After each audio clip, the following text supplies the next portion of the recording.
Graça e paz. Mais uma vez vamos compartilhar da palavra de Deus. Ainda estamos tratando do tema O Segredo da Felicidade Inabalável, tendo como ponto de partida as profecias de Apocalipse.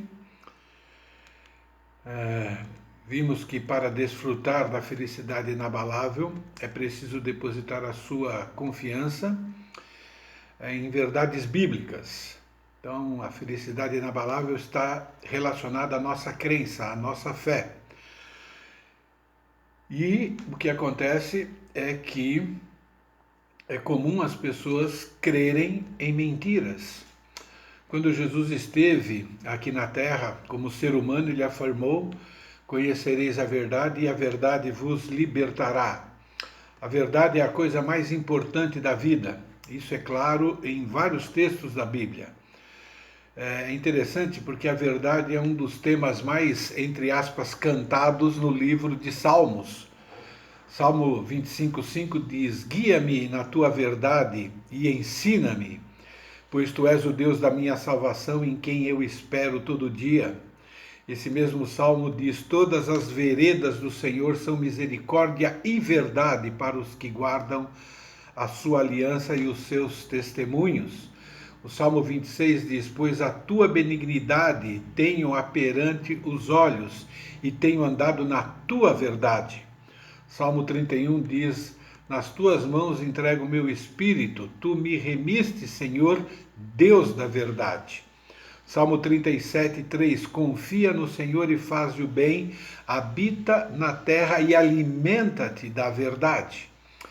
Então, ter certeza sobre o que é a verdade e o que não é a verdade deve ser o desejo de todo ser humano, deve ser o desejo, inclusive, de todos os cristãos. A verdade nunca é relativa, a verdade é sempre absoluta e a lei de Deus é a verdade absoluta, conforme Salmo 119, 142, que diz: a tua justiça é justiça eterna e a tua lei é a própria verdade. Então, é a verdade bíblica que nos liberta de falsas crenças. Eu já afirmei várias vezes, decisões são tomadas baseadas em falsas crenças. E decisões baseadas em falsas crenças sempre vão trazer prejuízos físicos, mentais, morais, emocionais. E falsas crenças também podem condenar as pessoas a viver no inferno eternamente, se elas não abandonarem essas falsas crenças. Por isso, a qualidade de vida, a nossa qualidade de vida, sempre é resultado de decisões. Então, se nós decidimos baseado na verdade escrita na Bíblia, nós vamos ter uma excelente qualidade de vida. O contrário vai trazer muita coisa ruim na nossa vida. Crenças bíblicas produzem qualidade de vida. Crenças bíblicas garantem viver eternamente com Jesus, a melhor vida que pode ser vivida. Por isso que nós estudamos 5 verdades que produzem felicidade inabalável na vida das pessoas que creem nessas verdades.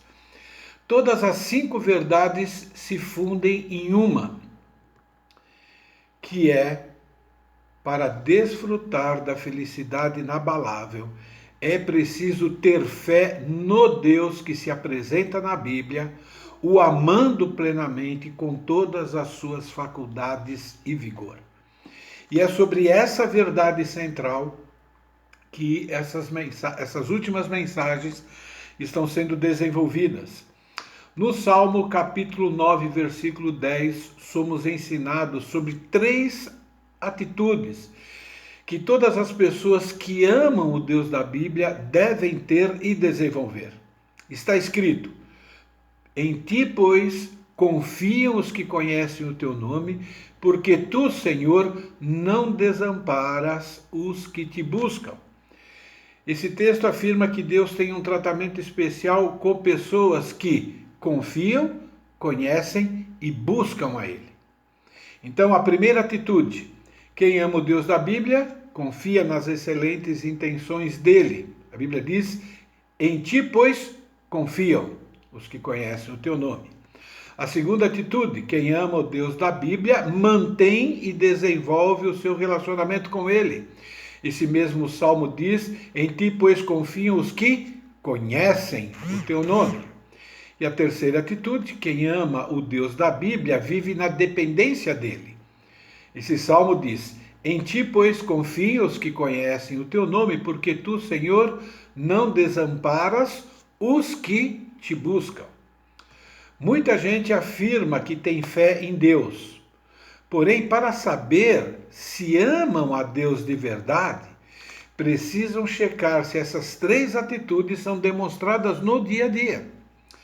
A maioria das pessoas religiosas tem uma fé enganosa, sem conhecimento sobre as pessoas de Deus. A maioria dessas pessoas tem uma fé meramente verbal. Você pergunta, você acredita em Deus? Eu acredito sim. Você ama a Deus? Amo sim, mas eles não sabem se estão amando e se acreditam de verdade. Por quê? Porque é uma fé sem conhecimento, é uma fé que não vem de verdades bíblicas. Esse salmo pode ser interpretado como um resumo do livro de Apocalipse, que ensina a verdade de que Deus vai nos livrar dos sofrimentos que um dia atingirá toda a humanidade. Esses sofrimentos estão descritos no livro de Apocalipse. Mas esse salmo também afirma que Deus vai fazer justiça punindo a humanidade que continuar sendo descrente em relação a ele. E essas punições também estão escritas no livro de Apocalipse.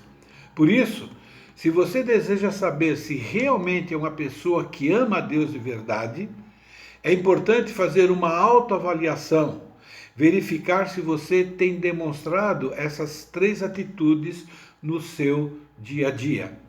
No domingo retrasado, nós estudamos sobre a primeira atitude. Quem ama o Deus da Bíblia confia nas excelentes intenções dele. De novo, o Salmo diz, em ti, pois, confiam os que conhecem o teu nome. Nós vimos que confiar significa estar seguro, ter certeza absoluta de que Deus sempre está certo em tudo o que faz e afirma. Por ter certeza de que Deus sempre está certo, então agora ele vai depositar a sua confiança naquilo que Deus diz. Constatamos também que confiar em Deus é uma decisão pessoal. Cada ser humano precisa decidir se vai confiar ou se não vai confiar em Deus. Quando confiamos em Deus de verdade, experimentamos segurança inabalável e, consequentemente, uma felicidade igualmente inabalável. Nós vimos também que confiar em Deus exige duas decisões. Primeira decisão, abandonar a nossa tendência de desejar e optar pelo prazer e supostas vantagens imediatas que o pecado fornece. A segunda decisão, passar a confiar exclusivamente nas instruções de Deus, obedecendo, por mais difíceis e desagradáveis que pareçam ser. Então, para confiar nas excelentes intenções de Deus, é preciso ter certeza que Ele nos ama. Por isso que todas as suas instruções visam sempre o melhor para os seus filhos, pois as instruções de Deus são verdade e também justiça. Hoje nós vamos nos aprofundar sobre a segunda atitude. Vamos entender melhor essa atitude. Quem ama a Deus, ou o Deus da Bíblia, demonstra esse amor desenvolvendo o seu relacionamento com Ele. Quem ama o Deus da Bíblia deseja conhecer Deus cada vez mais e cada vez melhor. O Salmo 9, versículo 10 diz, em ti, pois, confiam os que conhecem o teu nome. Essa palavra conhecer, na língua em que foi escrito o Antigo Testamento, que é a língua hebraica, significa discriminar, distinguir, reconhecer, admitir, compreender e estar familiarizado. Esse conhecimento a respeito de Deus acontece basicamente de duas formas. Acontece através do intelecto e acontece através do relacionamento. Isso é, Deus se faz conhecido através do ensino sobre ele. Esse é um conhecimento intelectual, aquele conhecimento cognitivo sobre a pessoa de Deus. Esse conhecimento é adquirido através do processo de adquirir informações. Por isso, o verbo conhecer no hebraico significa discriminar, distinguir, reconhecer, admitir, compreender. Envolve o nosso pensamento, envolve a linguagem, envolve a percepção, envolve a memória, envolve o raciocínio, isso é, envolve tudo que faz parte do desenvolvimento intelectual. Então, nós precisamos ter um conhecimento intelectual a respeito de Deus. Mas Deus também se faz conhecido através do relacionamento com Ele. É o conhecimento que eu chamo de relacional, de comportamental com Deus. Esse conhecimento se adquire através da vivência ou da convivência com Deus, através das experiências do dia a dia e relacionando essas experiências com a pessoa de Deus. Esse conhecimento relacional, ele vem através da obediência e das desobediências que nós temos em relação a Deus, e aí a gente começa a ver o que acontece conosco. Esse relacionamento comportamental vem através das provações e como nós agimos diante das provações e como nós enxergamos Deus nas provações. Esse relacionamento, vamos dizer assim, comportamental com Deus, vem através das ações de Deus para conosco, isso é, quando a gente presta atenção em como Deus está agindo. Por isso que o verbo conhecer no hebraico também inclui o significado de estar familiarizado. É interessante, esse verbo conhecer na língua hebraica trata sobre relacionamento, porque também ele é usado para o relacionamento conjugal. Por exemplo, Gênesis capítulo 4, versículo 25, está escrito assim: tornou de Adão a coabitar com sua mulher e ela lhe deu um filho. Essa palavra coabitar é a mesma palavra de conhecer. Tanto que uma outra tradução da Bíblia, a Nova Versão Internacional, diz assim: novamente Adão teve relações com a sua mulher e ela deu à luz filhos. Olha a palavra conhecer sendo traduzido como relações. Isso é, a palavra relações significa o quê? Relacionamento, significa conhecer de maneira mais íntima. O relacionamento conjugal vai se tornando mais profundo com a convivência.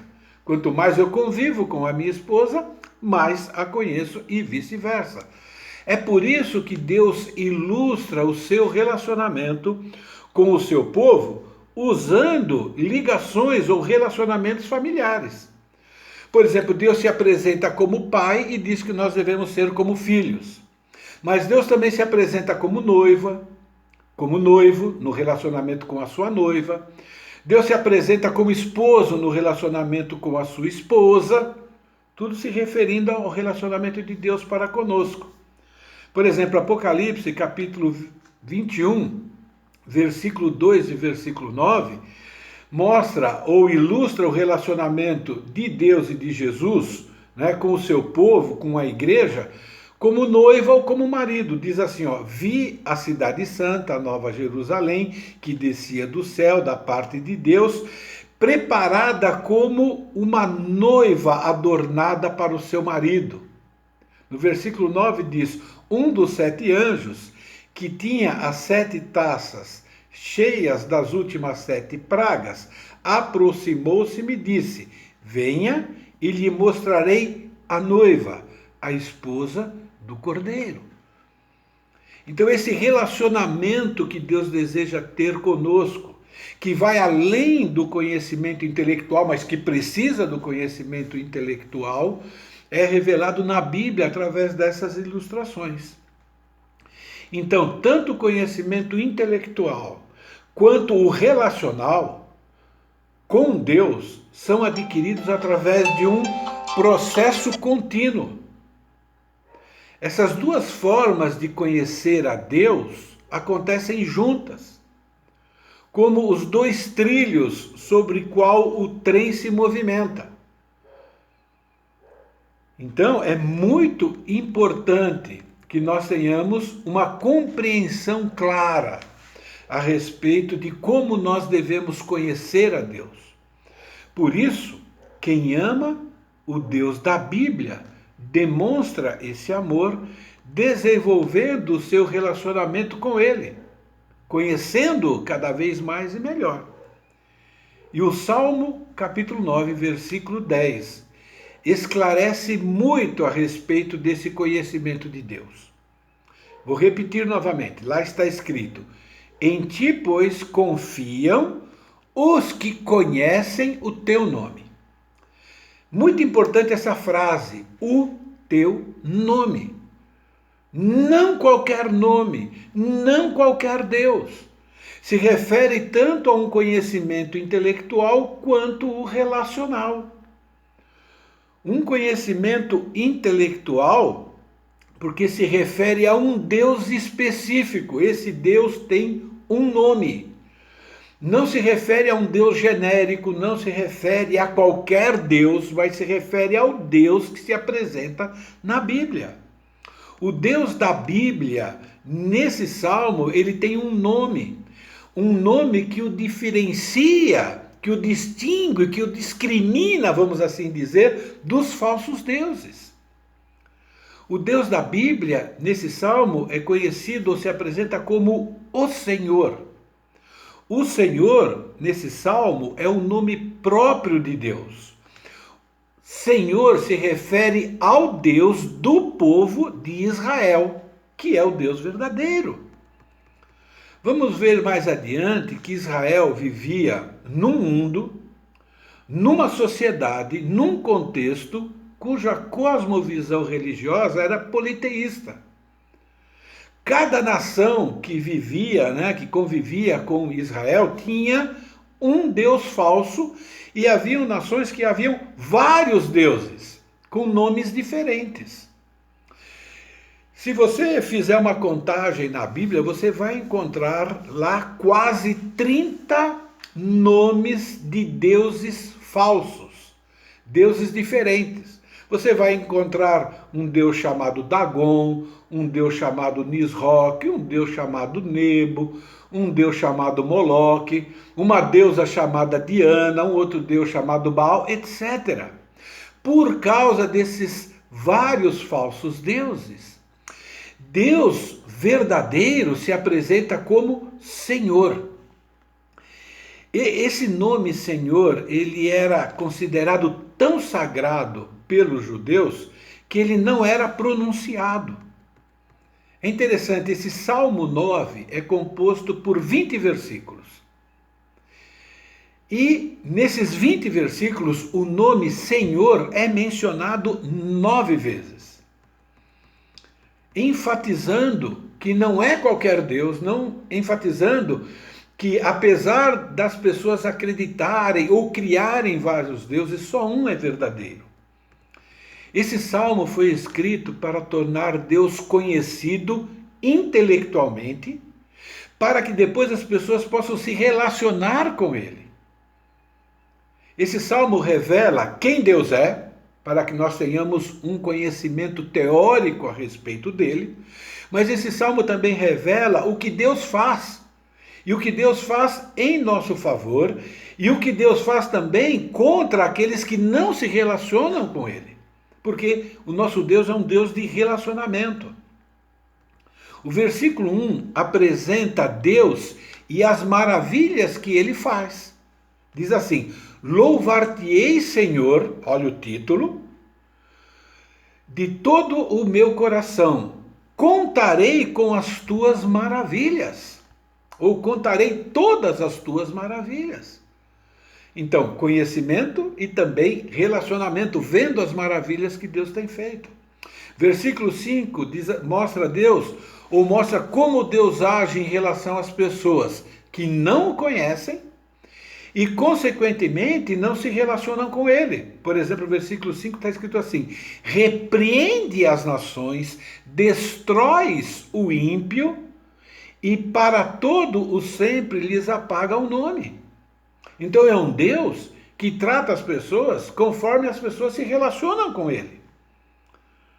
Versículo 9 mostra como Deus age em relação às pessoas que o conhecem de verdade e, consequentemente, que se relacionam com ele de maneira agradável a ele.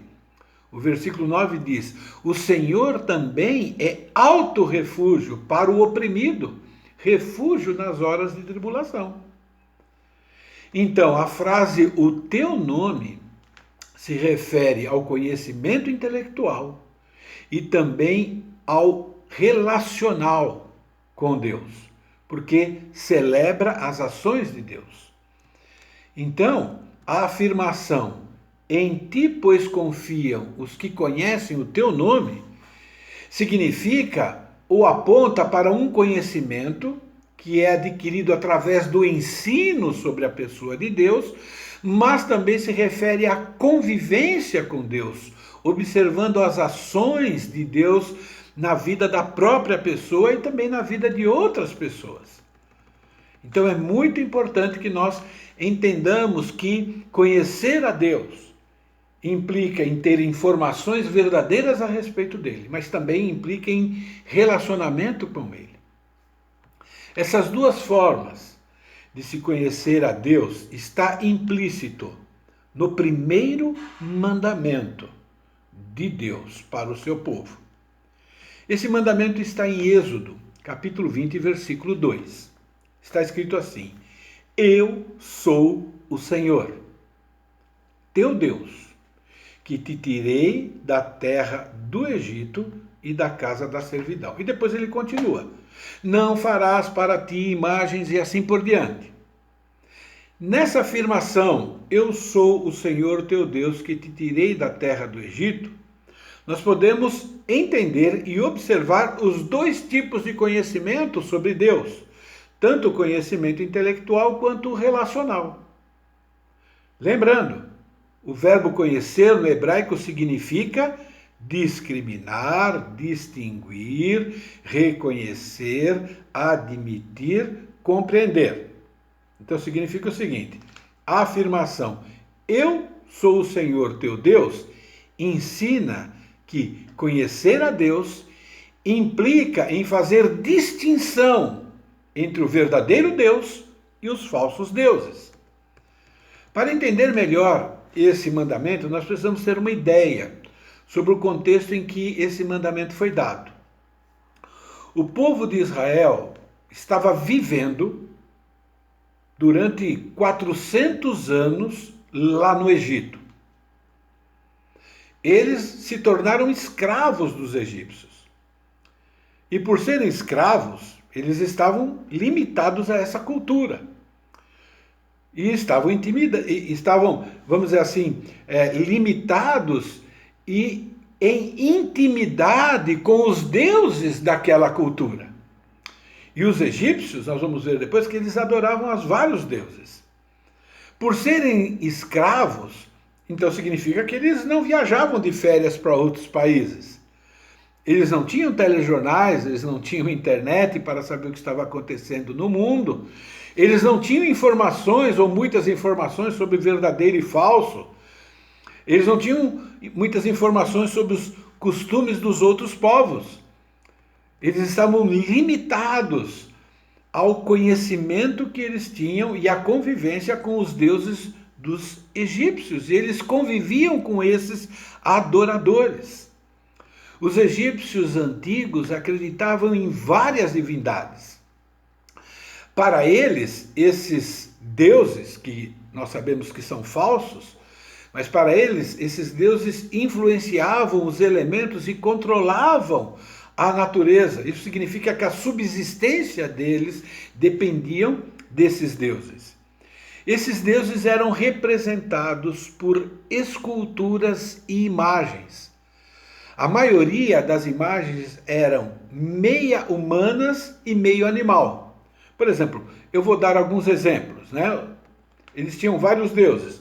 Um dos deuses deles era o deus Ra-Atum. Na verdade, é o primeiro deus do panteão deles. Esse Deus, para eles, era o responsável pela criação do mundo e pela criação dos outros deuses.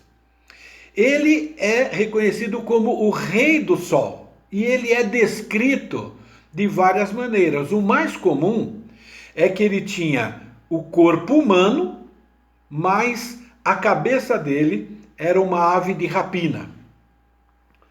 Então, os israelitas estavam acostumados com esse tipo, né, de Deus, né, de representação de Deus. Havia um outro deus lá, o deus Hathor, que na verdade era uma deusa, né? E essa deusa, ela era protetora dos amantes. E ela tinha corpo de mulher e tinha cabeça e orelhas de uma vaca, por exemplo. O deus Anubis era protetor e guardião e também guia dos mortos. Ele era representado por um corpo humano e tinha uma cabeça de chacal.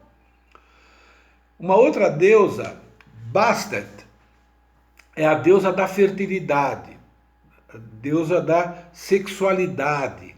Ela tinha cabeça de gato. Por que eu estou compartilhando isso com vocês? Por causa dessa cultura politeísta que não conhecia o verdadeiro Deus, é que nós temos o primeiro mandamento. Eu sou o Senhor teu Deus, que te tirei da terra do Egito, da casa da servidão. Não terás outros deuses diante de mim. Não farás para ti imagem de escultura, nem semelhança alguma do que há em cima dos céus, nem debaixo da terra, nem nas águas debaixo da terra. Não as adorarás, nem lhes darás culto, porque eu sou o Senhor teu Deus, Deus zeloso. Crença errada sobre quem é Deus e como ele deve ser adorado estava impregnado na mentalidade do povo de Israel. Mesmo depois que eles foram libertos da escravidão, mesmo depois que eles assistiram aquelas pragas na qual Deus puniu o povo egípcio, e aquelas pragas, na verdade, era uma luta, né, entre Deus e os falsos deuses dos egípcios, sendo eles completamente derrotados. Mesmo depois disso tudo, mesmo depois que Deus realizou, né, vários milagres no Egito, o povo ainda continuava com os mesmos conceitos e também com a mesma adoração errada. Tanto que na primeira oportunidade, depois que eles saíram do Egito, o povo fez um bezerro como representação do Deus verdadeiro. Êxodo capítulo 32, versículo 4, está escrito assim. Diz que o povo, na verdade não foi o povo, né, foi o sacerdote lá, trabalhou o ouro com burril e fez dele um bezerro fundido. Então disseram: são estes, ó Israel, os teus deuses que te tiraram da terra do Egito. Vocês prestaram atenção nessa afirmação no final do versículo? São estes, ó Israel, os teus deuses que te tiraram da terra do Egito. Eles estavam tão familiarizados com a falsa religião egípcia que fizeram um bezerro como uma representação do Deus verdadeiro. E se vocês forem ler lá, Deus rejeitou esse ato de adoração. Não somente rejeitou, como puniu o povo. Por quê? Porque isso para Deus é uma idolatria. E por que ele puniu o povo? Porque o mandamento de não ter outros deuses e não fazer imagens foi dado antes desse acontecimento, antes deles fazerem esse bezerro.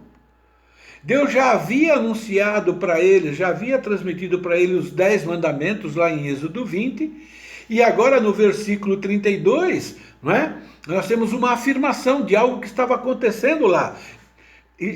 Moisés, o líder do povo, estava tendo um tempo com Deus lá naquele monte, conhecendo mais Deus, recebendo mais instruções de Deus, né? E em determinado momento Deus interrompeu a conversa com Moisés e afirmou, diz assim no versículo 7: Então o Senhor disse a Moisés: desça, porque o povo que você tirou do Egito corrompeu-se. O versículo 8 diz: muito depressa se desviaram daquilo que lhes ordenei. Isso é, Deus já tinha ordenado, né, um tempo anterior os mandamentos. E agora eles já se desviaram depressa.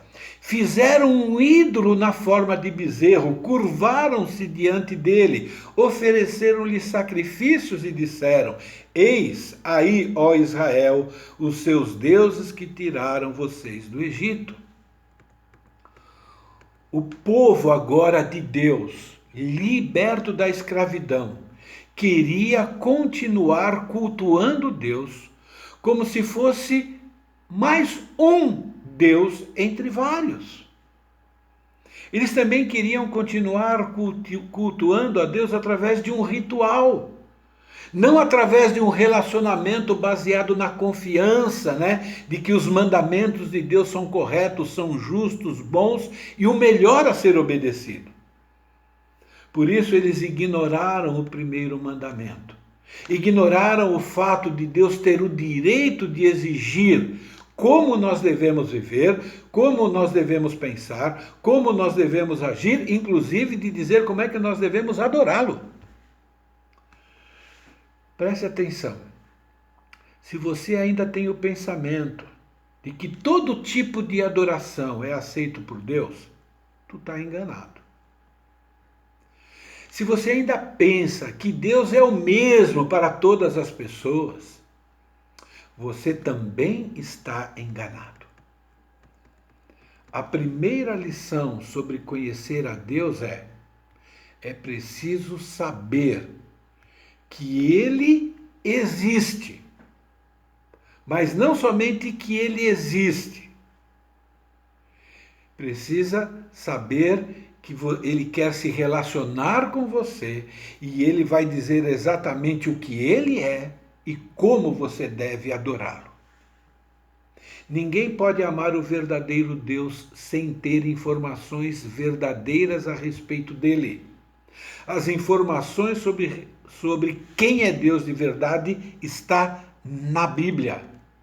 Você não pode amar a quem não conhece. Na verdade, quando você ama alguém que você não conhece, você está amando de maneira errada. No que se refere a Deus, então você está adorando a Deus de maneira errada, consequentemente você está adorando o Deus errado. O Deus verdadeiro não é adorado através de imagens, nem de figuras, nem de representações, e nem somente através de rituais. O verdadeiro Deus deve ser adorado conforme Ele, o próprio Deus, nos ensina na Bíblia. Você precisa saber o que Deus gosta e o que Deus não gosta que você faça. Quem ama o Deus da Bíblia demonstra esse amor, desenvolvendo o seu relacionamento com Ele.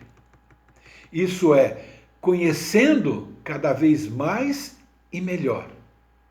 Por isso que o Salmo 9, versículo 10 afirma: em ti, pois, confiam os que conhecem o teu nome. E qual é o nome? Senhor. Conhecer a Deus implica em saber as diferenças entre o falso ou os falsos e o verdadeiro Deus. Mas além do conhecimento intelectual, que nos ensina de verdade sobre quem é Deus, nós precisamos também desenvolver o nosso relacionamento com Deus. Lembra? Lá no começo do estudo diz, Deus também se faz conhecido através da convivência com Ele, através das experiências no dia a dia, através da obediência e até através das desobediências, através das provações. É um Deus que se faz conhecido através das ações que Deus tem para conosco. Por isso que o primeiro mandamento afirma, eu sou o Senhor, e agora ele passa a demonstrar que é um Deus pessoal, o teu Deus. E depois ele resume o que Deus fez em favor do povo. Que te tirei da terra do Egito, da casa da servidão. E aqui nós temos a ênfase, né, do relacionamento com Deus, e entender que o que acontece na nossa vida é Deus se relacionando, tudo envolve Deus.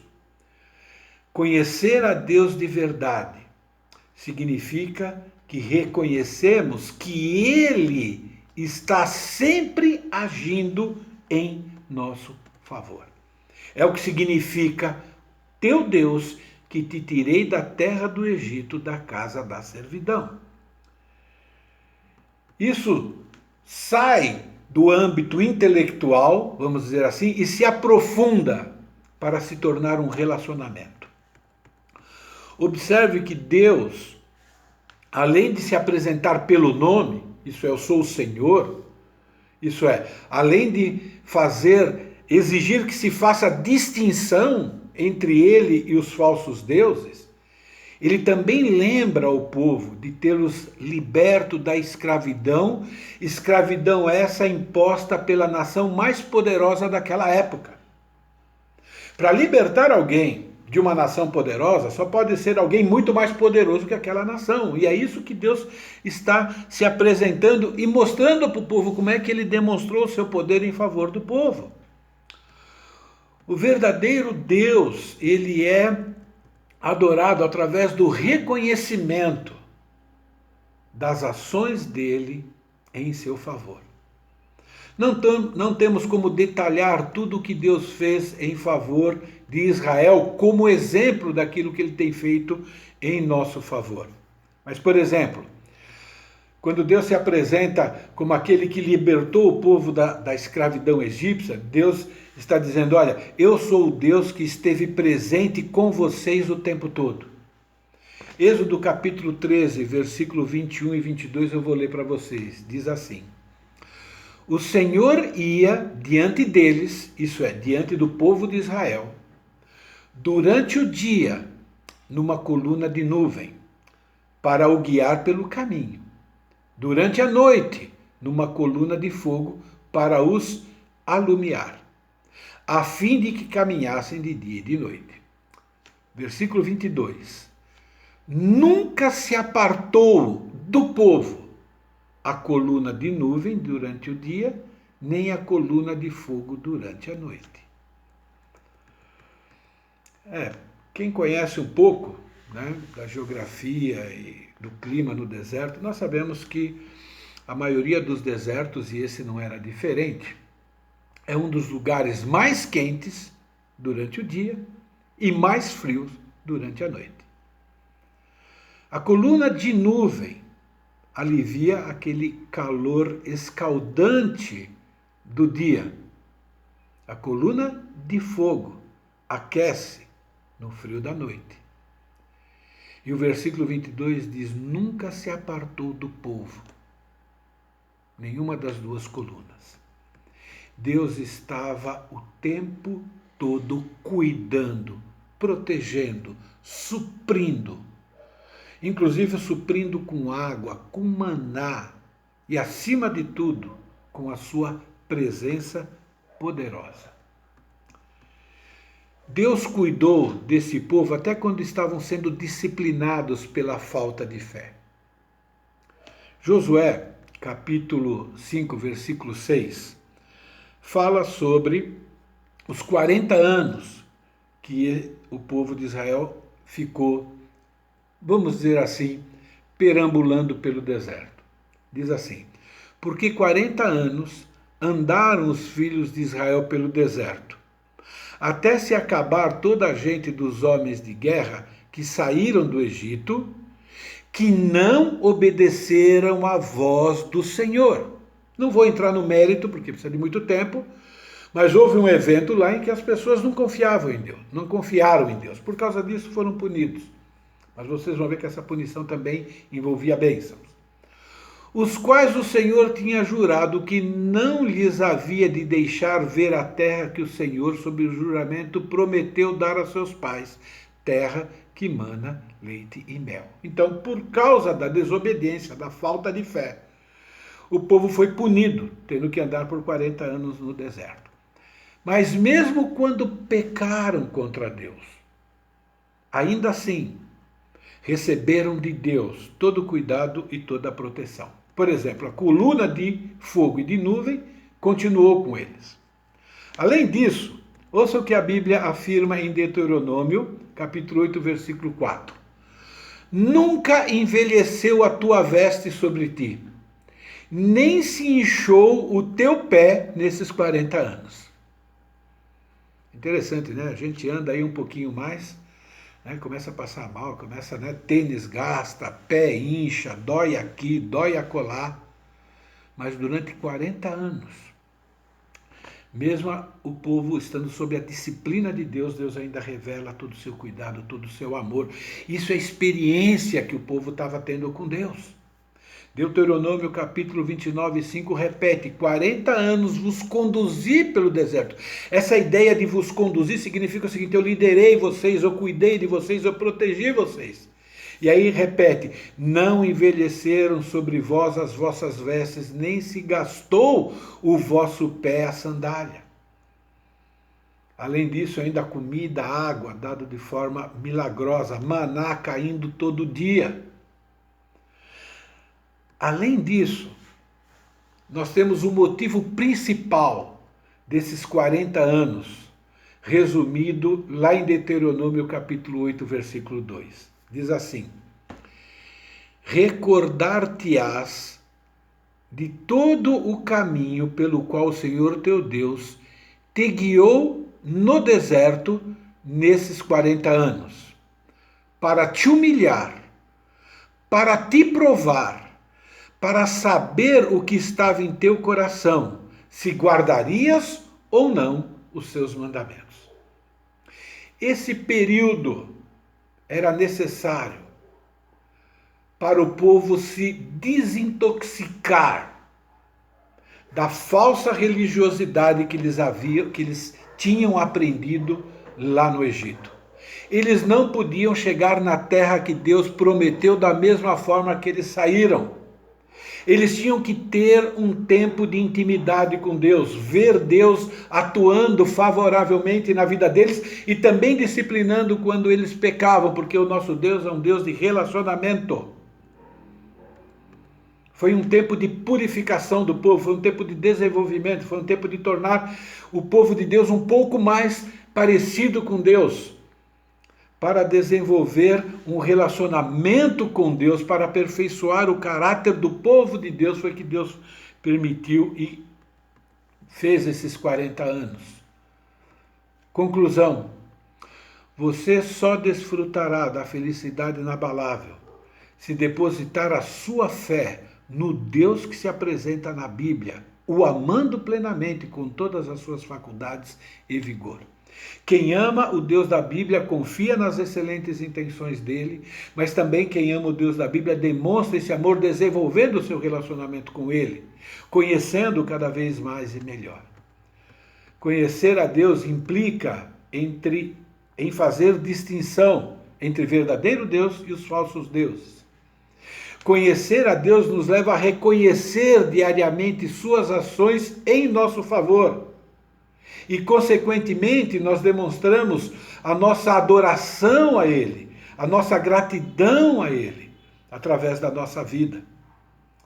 Quero encerrar essa mensagem usando 2 exemplos sobre a importância de desenvolver tanto o conhecimento intelectual quanto o relacional com Deus. Vou começar com um exemplo negativo, que pode até te chocar, mas é extremamente importante. O exemplo negativo sobre a necessidade dessas duas formas de se conhecer a Deus é os líderes religiosos da época de Jesus.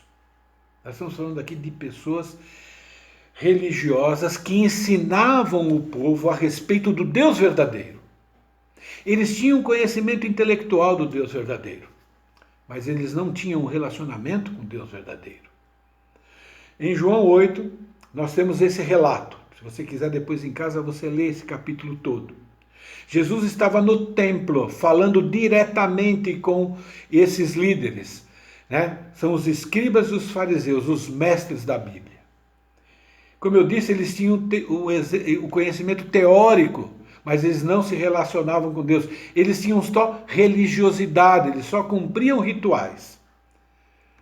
Veja o que Jesus afirma na cara deles. Vós sois do diabo, que é o vosso pai, e quereis satisfazer-lhes os desejos. Ele, o diabo, foi homicida desde o princípio e jamais se firmou na verdade, porque nele não há verdade. Quando ele profere mentira, fala do que é próprio, porque é mentiroso e o pai da mentira. Mas porque eu digo a verdade, não me credes. Quem dentre vós me convence de pecado? Se vos digo a verdade, por que razão não me credes? Quem é de Deus, ouve as palavras de Deus. Por isso, não me dais ouvidos, porque não sois de Deus. Conhecimento intelectual sem o conhecimento relacional com Deus. O resultado é uma religiosidade enganosa. Religiosidade enganosa faz com que as pessoas permaneçam cometendo pecados. Não há aperfeiçoamento de caráter. Religiosidade enganosa, só baseada em ritual, é algo sem poder. Deus rejeita. A falta de relacionamento com Deus produz idolatria. É um tipo de adoração a um Deus diferente do Deus verdadeiro. No final, acaba sendo uma adoração ao diabo. Jesus afirmou: vocês são do diabo. E afirmou: vocês não são de Deus. E eles ensinavam a respeito do verdadeiro Deus. Mas era algo meramente teórico. Um exemplo positivo sobre a necessidade de conhecer a Deus através do ensino, isso é, conhecer a teoria, verdades a respeito de Deus, mas com um relacionamento com Ele. E esse exemplo é um exemplo clássico de um homem chamado Jó. E eu vou ler o capítulo 42, versículos 1 a 6. Diz assim: então respondeu Jó ao Senhor: bem sei que tudo podes, e nenhum dos teus planos pode ser frustrado. Quem é aquele, como disseste, que sem conhecimento encobre o conhecimento? Jó agora está falando de si mesmo. Veja, na verdade, falei do que não entendia. Coisas maravilhosas demais para mim, coisas que eu não conhecia. Escuta-me, pois, havias dito, eu falarei e te perguntarei e tu me ensinarás. E agora a declaração de Jó: eu te conhecia só de ouvir, mas agora os meus olhos te veem. Por isso me abomino e me arrependo no pó e na cinza. Essas palavras são as últimas do diálogo entre Jó e Deus. Se você lê o livro de Jó, você vê até um debate em determinado momento, entre Jó e Deus. E Jó começou a conversar com Deus a respeito do conhecimento teórico que ele tinha a respeito de Deus, mas esse conhecimento teórico tinha muitas falhas. Mas ele continuou. E com isso ele foi desenvolvendo um relacionamento íntimo com Deus. Então, conhecimento intelectual sobre Deus, mais relacionamento com Deus, produz intimidade com Deus e, consequentemente, transformação de caráter. No final de tudo, você vê Jó começa o seu diálogo com Deus, né, acreditando supostamente, né, que ele merecia um tratamento diferente. E ele termina esse diálogo dizendo que ele conhecia Deus só de ouvir e que ele agora reconhecia vários pecados em sua vida e que ele havia decidido abandonar esses pecados. Me abomino e me arrependo no pó e na cinza.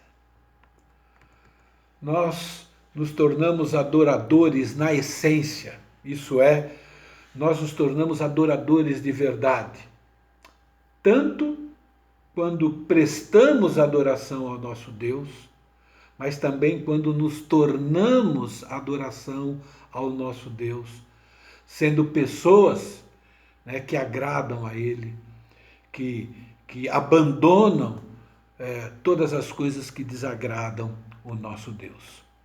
Por isso, quem ama o Deus da Bíblia demonstra esse amor desenvolvendo o seu relacionamento com Ele, conhecendo cada vez mais e melhor. E o verdadeiro relacionamento com Deus só começa quando você reconhece Jesus como o enviado por Deus para pagar o preço dos seus pecados e o aceita como Senhor e Salvador. Por isso que primeiro a Pedro afirma: pois também Cristo morreu uma única vez pelos pecados, o justo pelos injustos, para conduzir-nos a Deus. Morto sim, falando a respeito de Jesus na carne, mas vivificado no Espírito, porque ele também ressuscitou. Jesus morreu para nos conduzir a Deus. Conduzir a Deus é abrir um caminho de acesso, tornar alguém aceitável a Deus para que possamos conhecer e para que possamos nos relacionar com Deus. Por causa dos pecados que nós cometemos, nós não podemos nos relacionar com Deus, mas através de Jesus, o perdão de Deus está à nossa disposição e dessa forma você pode desenvolver o seu relacionamento com Ele e, consequentemente, desfrutar da felicidade inabalável e eterna. É por isso que também o Evangelho de João diz: a vida eterna é esta, que conheçam a Ti, o único Deus verdadeiro, e a Jesus, a quem enviaste. Que Deus ajude cada um de nós a entender a importância de desenvolver um relacionamento com Deus, de conhecê-lo cada vez mais e melhor, para que possamos tomar decisões diárias que agradam ao nosso Deus e dessa forma desfrutarmos da felicidade inabalável e eterna. Que Deus aplique a sua palavra ao nosso coração. Em nome de Jesus. Amém.